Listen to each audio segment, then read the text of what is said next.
लाडक्या बहिणींसाठी सर्वात मोठी आनंदाची बातमी. फेब्रुवारीचे 1500 आले, आज लगेच मार्चचे 1500 रुपये जमा होणार.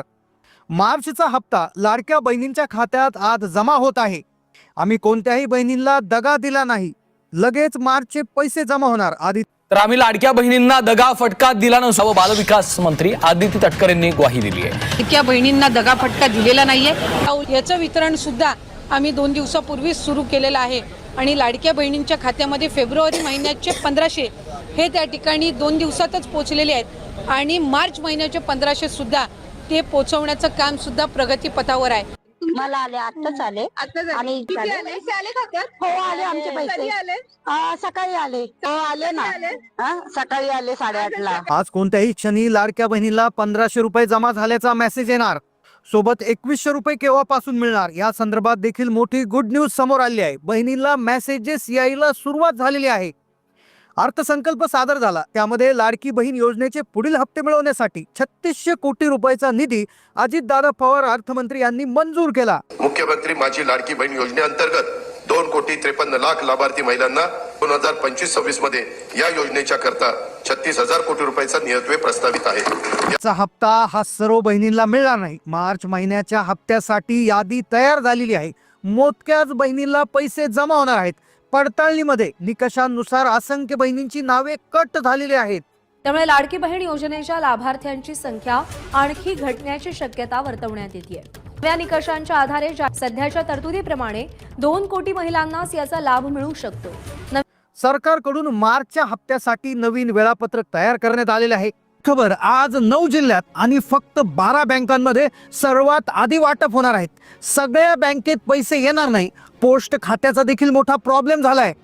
तर काही महिलांचं बँक खातं डायरेक्ट बंद करण्याचे आदेश दिलेले आहेत. जर या बँकेत खाते असेल तर अजिबात पैसे येणार नाही. खाते होणार बंद. मी त्यांना आदेश दिलेले आहेत की जे हे 37-38 अकाउंट आहेत ते संबंधित बँकेंना संपर्क त्वरित करून त्यांना या अकाउंटमध्ये पुढच्या कालावधीमध्ये कुठलाच म्हणजे मुख्यमंत्री माझी लाडकी बहीण तर वेगळाच झाला, पण दुसरा कुठल्या शासकीय योजनेचा लाभ अथवा व्यवहार होता कामा नये अशा पद्धतीनं आदेश आम्ही दिलेले आहेत. राज्य शासनाकडून 9 जिल्हे आणि 12 बँकांची यादी आलेली आहे. हे पैसे या 9 जिल्ह्यातील तसेच या 12 बँकांमध्ये जमा केले जाणार आहेत. या 9 जिल्ह्यातील महिलांचे जर या 12 बँकांमध्ये खाते असेल तरच तुम्हाला आज 3000 रुपये जमा होतील. तसेच तुम्ही जर इतर जिल्ह्यातून असाल किंवा तुमचे खाते या 12 बँका सोडून असेल तर तुम्हाला लेट पैसे या ठिकाणी जमा होतील. परंतु या 9 जिल्ह्यातील 12 बँकांमध्ये खाते असणाऱ्या महिलांना पैसे 100% जमा होणार आहेत. ते देखील 2 महिन्याचे एकत्र पैसे 3000 रुपये महिलांच्या बँक खात्यावरती जमा होतील. मग हे 9 जिल्हे आणि या 12 बँका कोणत्या आहेत याविषयी सविस्तर माहिती आज आपण या ठिकाणी घेणार आहोत. तुम्ही जर या 9 जिल्ह्यातील या 12 बँकात तुमचे खाते असेल तर 100% तुम्हाला आज 3000 रुपये जमा होतील. तर अशा काही बँका आहेत की ज्यामध्ये अजिबात पैसे येणार नाही. या बँकेत खाते असेल तर खाते बंद होणार. पहा, ही स्टेट बँकेमध्ये महिलांची गर्दी झालेली आहे. तसेच पोस्ट ऑफिसमध्ये देखील काही जिल्ह्यांमध्ये महिलांची गर्दी झालेली आहे. कारण की आता महिलांचे बँक खाते बंद करायला सुरुवात झालेली आहे. वरून आदेश आलेले आहेत. या 12 बँका 9 जिल्ह्यातच पैसे येणार. आज कोणते 9 जिल्हे आणि कोणत्या 12 मुख्य बँका आहेत की जिथे पैसे येणार आणि कोणत्या अशा बँका आहेत की ज्यांचे खाते डायरेक्ट बंद होणार याविषयी आपण माहिती घेणार आहोत.